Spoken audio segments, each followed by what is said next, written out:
Mas não destaque. deixa de falar, porque senão não vão falar que a gente está fazendo fake news e golpe com o judiciário. Aí não pode. Vamos voltar. Vamos trazer antes uma outra fala, já que o Pavinato falou do ministro Benedito Gonçalves, que é o relator. Ele foi alvo de críticas também do Deltan Dallagnol, nessa coletiva que ele concedeu hoje à tarde na Câmara. Dallagnol também criticou o ministro Benedito Gonçalves. Vamos ver. E me caçaram, liderados por um ministro que já disse ao ministro Alexandre de Moraes na cerimônia de diplomação do Lula: missão dada, missão cumprida. Liderados por um ministro que, ao encontrar Lula certa vez, disse: está tudo em casa.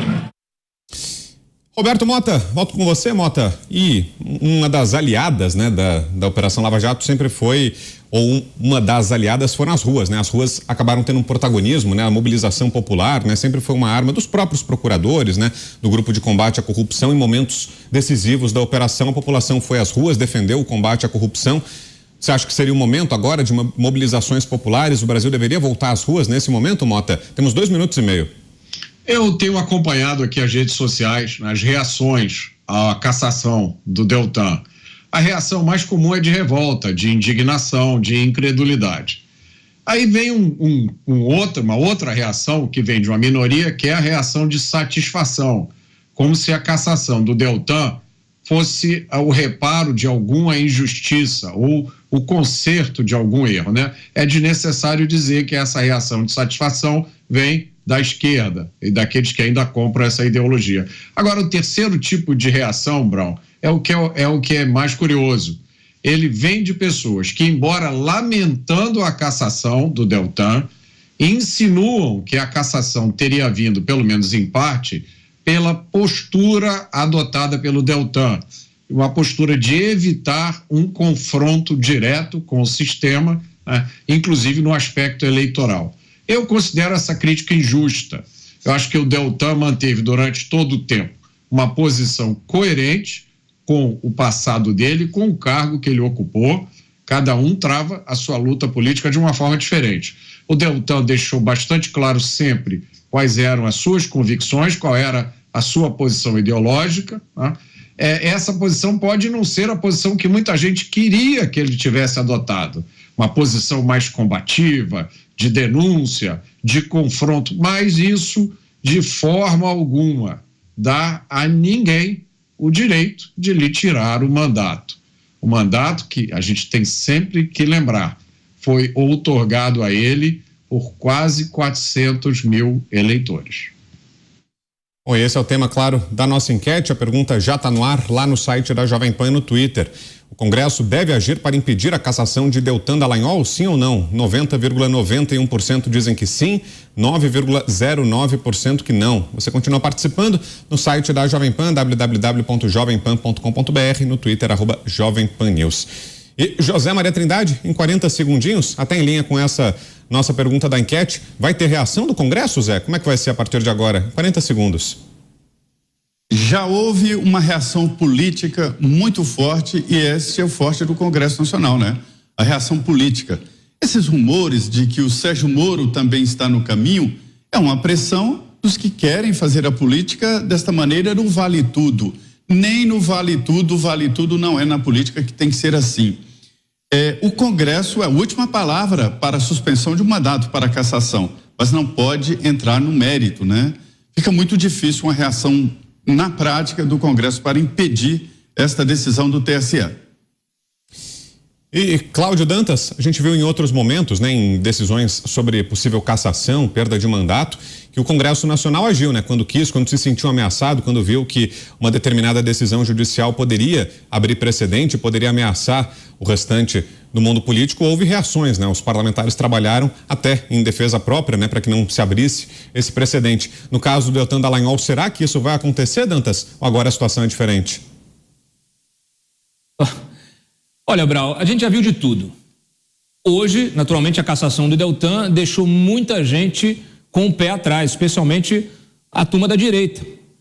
Vocês viram ali a coletiva do Deltan, ele estava cercado de parlamentares de direita, filho do Bolsonaro, parlamentares bolsonaristas, parlamentares não bolsonaristas, mas centro-direita.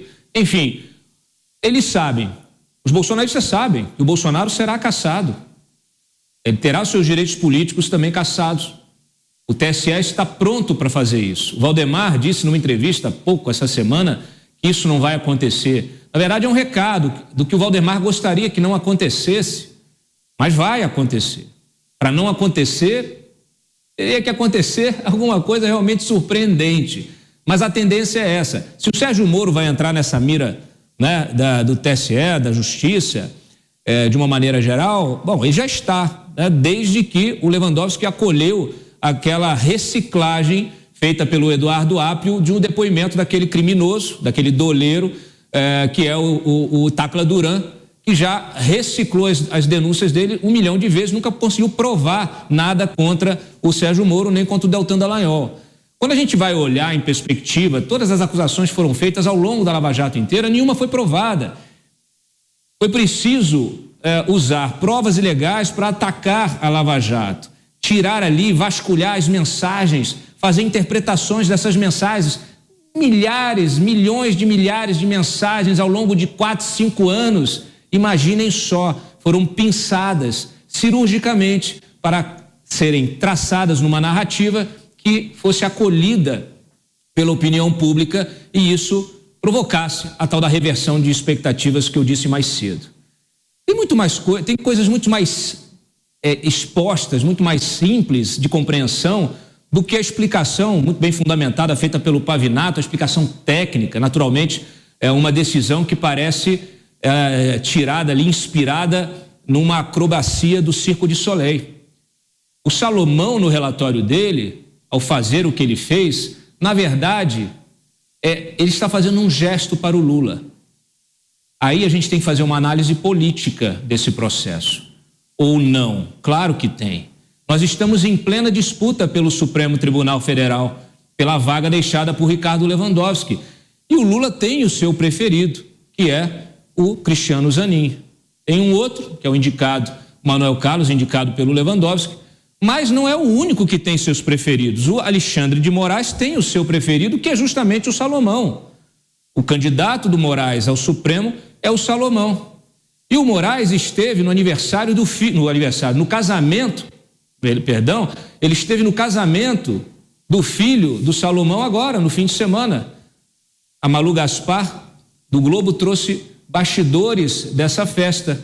E ela diz nas suas matérias que o Moraes reclamou muito que o Lula não está atendendo dele, que ele liga, manda mensagem e o Lula não atende.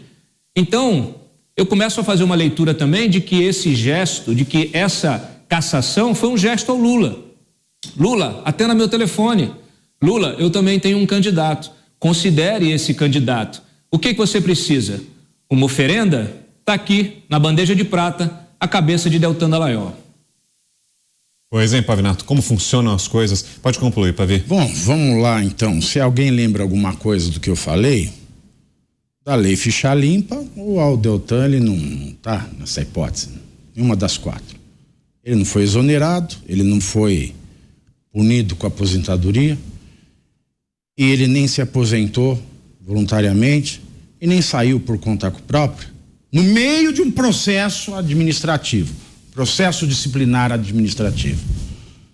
Tinha sindicância? Tinha, mas sindicância não é processo administrativo disciplinar. Isso quem fala é o próprio relator do TSE no acórdão, no item 10, letras B e B1, quem for ler na íntegra, tá lá, ele mesmo faz a diferença. Ele saiu antes.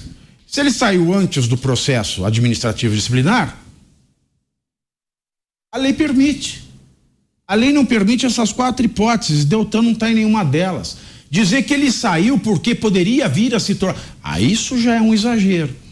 Isso é eu prender alguém, voltar a ser lombrosiano, né? Alguém que tem a testa muito alta, e esta pessoa tem o crânio de um psicopata, tem um crânio de serial killer, já vamos prender porque ela vai vir a matar alguém. O que aconteceu foi isso. E revolta porque a Dilma, que é inelegível pela Constituição, foi premiada pelo Lewandowski, ou seja, para você não cabe a inelegibilidade. E a chapa do Lula, a chapa Brasil da Esperança, a coligação Brasil da Esperança, Ao mesmo tempo que foi atrás de um preciosismo quanto o Deltan, manteve, financiou, garantiu, usou como puxadora de votos, no mínimo, a candidatura de uma inelegível pela Constituição, que foi a Dilma Rousseff, que não foi eleita. Então vejam, senhores, vejam que pau que dá em Chico não dá em Francisco, e pau que nasce torto nunca se endireita. Isso revolta a população porque é um processo que já nasceu julgado. Deltan Dallagnol foi condenado em virtude de suspeição de culpa, ao invés de gozar da suspeição de inocência. E quando a gente olha, fala, tá, Deltan não foi condenado em nada. Ele tinha sindicância, a sindicância podia concluir algo contra ele, mas não tinha processo. Da mesma maneira eu penso com Lula. O processo do Lula foi anulado, mas a investigação contra ele não.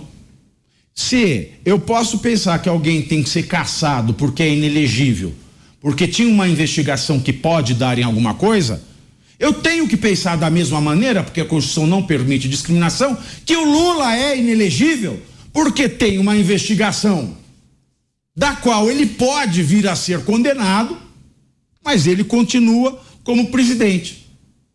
Esse é o problema. Agora vamos falar de Lava Jato. O Benedito Gonçalves,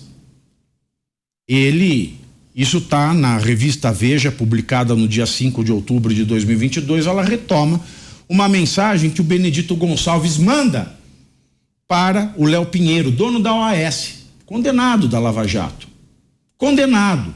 A casa caiu para o Léo Pinheiro por conta do Deltan. E olha a mensagem que ele mandou para o Léo Pinheiro em 2015. Meu amigo, parabéns. O ano 2015 começou ontem. Agora preciso da sua ajuda valiosa para o meu projeto. Diz o relator Benedito da Silva para o Léo Pinheiro. Logo, se o Léo Pinheiro é esse amigo que ajuda valiosamente o relator de um processo, e o Deltan foi o cara que fez a casa cair para o Léo Pinheiro, é óbvio que o Benedito Gonçalves é suspeito. Mas aí eu estava falando com o Fernando Capês mais cedo, parece que a defesa do Capês não arguiu a suspeição do Benedito Gonçalves. E não arguiu por quê? O direito não socorre aos que dormem. Independentemente de tudo isso, esta é uma decisão antijurídica, ilegal, incondicional. Ainda cabe embargos de declaração, vão dar em nada, e também cabe recurso extraordinário ao STF. A saber, agora, se esta ilegalidade absurda se mantiver, cabe ao Senado Federal interpelar o Poder Judiciário. Se ele não o fizer, meus queridos, corram para as colinas.